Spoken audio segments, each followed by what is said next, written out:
Finish it off the way it has to be done. The alleged words of Sri Lanka's Defence Secretary to one of his senior commanders in the final days of Sri Lanka's civil war, the alleged trigger for a bloodbath. Channel 4 has documented the overwhelming video evidence that has emerged from Sri Lanka, but now, for the first time, we have serious allegations as to who gave the orders, and if our witnesses are to be believed, they came from the very top. A leading human rights lawyer has told us that their testimony is prima facie evidence of possible war crimes. There are distressing images in Jonathan Miller's exclusive report. In the dying days of a long civil war, Sri Lankan forces moved in for the kill on the last surviving Tamil tigers. Tens of thousands of civilians were being held as human shields by rebel fighters on a tiny shard of land. The president said no civilians were killed by the army. The UN says that up to 40,000 civilians died, though, and the final days of the conflict have been described as an orgy of murderous violence by Sri Lankan soldiers. Over the past 2 years, this channel's broadcast powerful video evidence of war crimes. Now, for the first time, 2 eyewitnesses have risked their lives to actually name those whom they say ordered war crimes. We received orders from the top to kill some of those who surrendered. All regiments received the orders unofficially. When he said finish it off in the way it has to be done, it meant they didn't worry about whether civilians would be killed. All they wanted was for the war to be over. Tonight, we name the accused, and we confront them. Sir, you're accused of war crimes. Can I ask what your response is to this, please? Me? The war which tore Sri Lanka apart for 3 decades was, by May 2009, approaching its endgame, with 130,000 civilians trapped along a small strip of beach. The government called this the no-fire zone, but it was no such thing. May the 15th, and 2 army divisions converge on the beach, cutting off any last hope of escape for the LTTE rebels, now completely surrounded. Trapped with them, the civilians. Under constant rocket and mortar fire, the government determined to crush the rebels once and for all. 2 days later, the war was finally over. Fernando was on the front line in those last days. We're protecting his real identity. Tearfully, he recounted the apocalyptic horrors he'd witnessed. They shot people at random, stabbed people, raped them, cut out their tongues, cut women's breasts off. I have witnessed this with my own eyes. I saw the naked dead bodies of women without heads and other parts of their bodies. I saw a lot of small, innocent children getting killed in large numbers. I saw people soaked in blood. They could do whatever they wanted there. It was their empire. The soldiers at the battlefront, their hearts had turned to stone. Having seen blood, killings, death for so long, they had lost their sense of humanity. It was as though they had turned into vampires. Brigadier Shavendra Silva was commander of 5/8 Division. It was his troops you just heard described. 4 days before the war ended, Fernando attended a meeting on the beach at which Brigadier Shavendra Silva addressed his officer corps. According to Fernando, the brigadier told his officers he'd received a telephone call from this man. He is Sri Lanka's Defence Secretary, Gotabaya Rajapaksa, brother of the president and one of 3 brothers who rule Sri Lanka. These orders were right from the top. The brigadier told his officers that the orders from Gotabaya Rajapaksa were to finish the job by whatever means necessary. War crimes lawyers tell us that what the brigadier said is credible evidence that war crimes were directed by political leaders. He said, "This is a very decisive day for us because last night I got a call from the Defence Secretary. He told me that we only have a small chunk of land to capture. Do whatever it takes, however it is done. By noon, I want to hear good news from you. And with that, the story of this war should come to an end. If you want any further instruction to accomplish this, call me. Finish it off in the way it has to be done." What followed was the killing spree that Fernando then witnessed. On the very last day of the war, 2 of the political leaders of the LTTE tried to surrender. According to mediators, the Sri Lankan president guaranteed their safe passage if they and their families and 300 fighters came out waving white flags. That's not how it worked out. Channel 4 News has spoken to an officer from 5/8 Division who told us that Gotabaya Rajapaksa again called Brigadier Shivendra Silva and ordered him to execute the surrendering rebels. 2 majors were ordered to receive the Tiger leaders. The Defence Secretary phoned Brigadier Shivendra Silva and ordered him not to take them prisoner, but to kill them. When I got there, I saw a pile of dead bodies. I can confidently state that those who ordered the killing of the people who surrendered were Defence Secretary Gotabaya Rajapaksa and Brigadier Shivendra Silva. The army officer gave us 46 photographs he said he'd taken of the immediate aftermath of this mass killing. They're too gruesome to show in any detail, but the data embedded in these digital stills shows they were all taken within a few minutes of each other, and they were all taken at the same location. The dead bodies have been dragged into lines, and there are scores of them. The 2 Tamil Tiger political leaders among them. This journalist lost her eye 10 years ago whilst reporting on the Sri Lankan Civil War. She knew the 2 Tiger political leaders. The night before they were killed, one of them called her, saying they wished to surrender. She sought guarantees for their safety.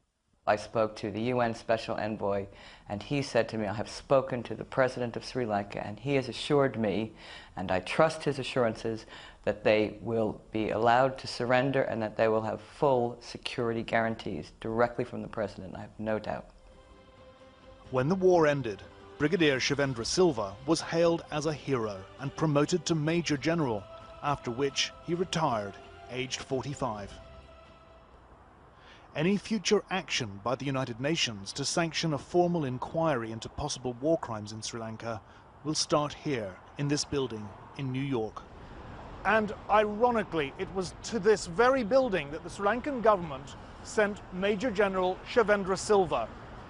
It was a post-war reward assignment to be his country's deputy ambassador to the United Nations. We received no response to repeated requests for an interview with Shivendra Silva, so I went to see him anyway. Good morning, Major General. My name's Jonathan Miller from Channel 4 News. Yeah. Sir, you're accused of war crimes. Can I ask what your response is to this, please? Me? Yes. That is by some people. Well, maybe it is the people who are the LTT and the people who are really involved, who are supporting LTT. But Major General, with respect, one of your officers has told us directly that you were ordered by Gotabaya Rajapaksa to execute surrendering Tamil Tigers, and that's exactly what happened, isn't it? Can you exactly tell me if somebody has told you that some senior officer? Can you tell me the name of the officer who had told like that? Of course I cannot tell you the name, sir, with then respect, but you have to ask from that officer, because no such thing has happened. I'm coming to you because it's soldiers under your command who are accused of these things, accused of rapes, accused of killing civilians, women and children, accused of covering evidence. It is Channel 4, and only you have narrated, and you are the only one who is accusing. No one else is accusing us. It's not me making the accusation, sir, with respect. You are the one. It's this officer that was under your command has told us directly of these accusations. You are the only one who is accusing, and your channel, okay? There is prima facie evidence that crimes against humanity and grave breaches of the Geneva Conventions were committed. They were committed through the principle of command responsibility, directed by both military and civilian leaders. All of this is sufficient in now triggering a responsibility by the international community to bring to justice, to investigate, and if need be, bring to justice these individuals who have committed these most heinous crimes. The Sri Lankan government wants to move on, denying all charges. Sri Lanka's Tamils say they can't move on until there's justice. This year has seen Colonel Gaddafi indicted and General Mladic put on trial in The Hague. But in Sri Lanka, there has been no reckoning. Yet the evidence keeps piling up. Well, Jonathan Miller's with me here in the studio. We saw you doorstep the Major General, but what about his boss, the man who really gave the orders, the Defence Secretary, Mr. Gotabaya Rajapaksa? Well, Gotabaya Rajapaksa, I spoke to him directly on the telephone, and he denied privately to me all of the allegations that I put to him and those that were contained in this film. It's got to be said, though, John, it's quite clear to me that the government in Sri Lanka, the three brothers who run this country, are seemingly increasingly rattled by the persistence of these allegations. And they follow this UN report in April, which said that there were credible allegations of war crimes which must be investigated. And perhaps one of the most remarkable developments is his speech last night from the former president of Sri Lanka, a Sinhalese woman, who really does take a very strong, really supportive role of what we have found. Yes, this is Chandrika Bandaranaike Kumaratunga, who's better known as CBK in Sri Lanka.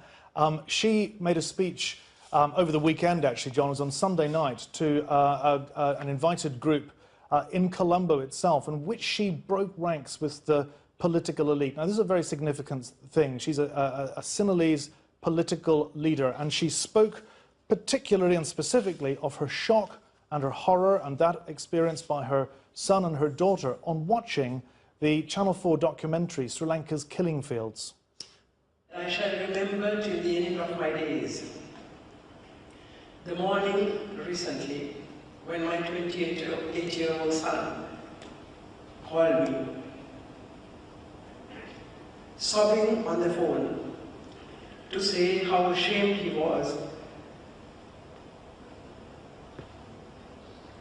to call himself a Sinhalese and Lankan.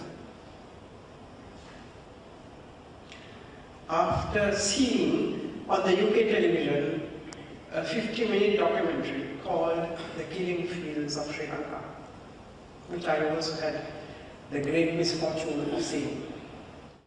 Well, it's very courageous, but where does this all go? Well, it was courageous of her, John, because you know, this is a country in which the Rajapaksa regime does not tolerate dissent. But as I say, the allegations keep mounting up, and the UN report is what to watch now.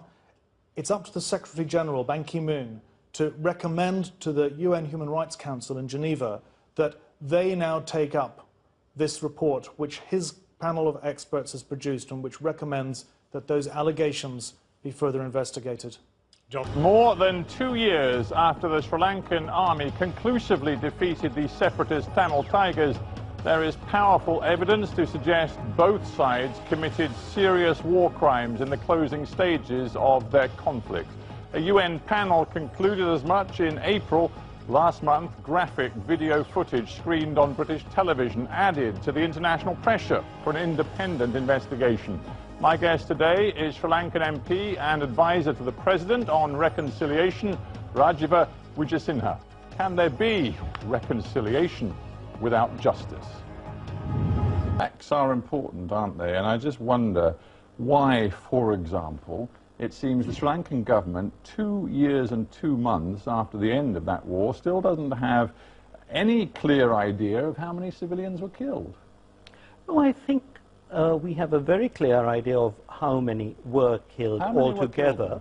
The figure I've sort of given, which I said 2 years ago, is about 5,000 altogether.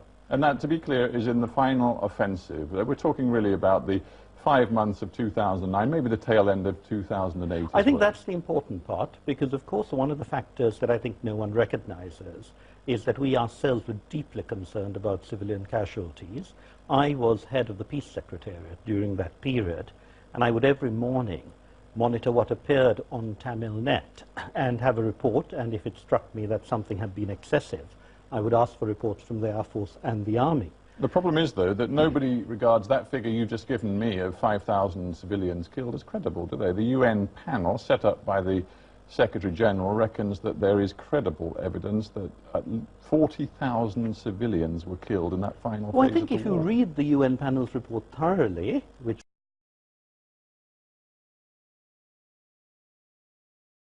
fortunately certain people, including your former Foreign Secretary, decided from the beginning that there needed to be a war crimes tribunal. He said as much in the House of Commons. And unfortunately, some people sitting on this advisory committee also took up that approach. We had evidence, for instance, that in May 2009, people were applying to sit on a war crimes tribunal that the UN was setting up. I'm sorry, are you calling into question the integrity of the people on the UN panel?